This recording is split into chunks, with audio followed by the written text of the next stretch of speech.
I'm not here today to impugn anybody's motives. I'm here to solve a problem. And as U.S. Attorney Andrew Luger recently said, Minnesota has a fraud problem.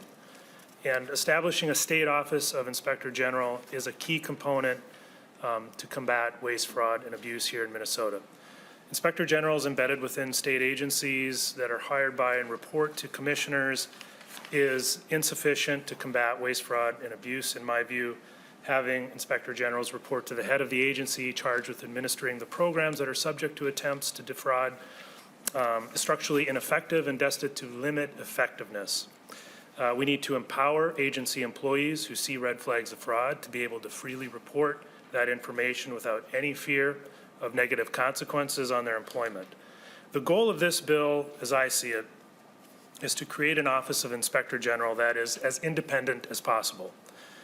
There are some legal and constitutional considerations that we as authors took into account to come up with the structure that's set forth in this bill. The Office of Inspector General office in this bill is set up as an executive agency, but the Inspector General is not appointed by the governor and does not report to the governor.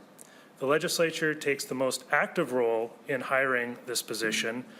Separation of powers concerns guided us away from making the legislature the exclusive source of this function.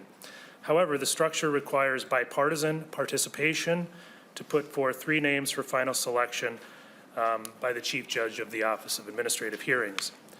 The executive needs to have some role in the selection process to satisfy separation of powers concerns. From my perspective, being here today, when it comes to legislating, a reality that I'm reminded of often is don't let the perfect get in the way of good. I think most of us here agree that legislative action is necessary to is a necessary element to truly clamp down on waste, fraud, and abuse.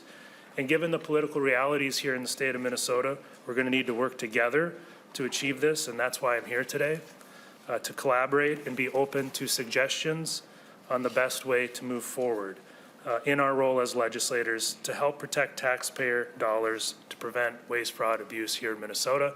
I'd like to thank Senator Gustafson for her efforts here to bring parties to different parties together, make this a truly bipartisan effort, and I look forward to participating in this committee today. Thank you.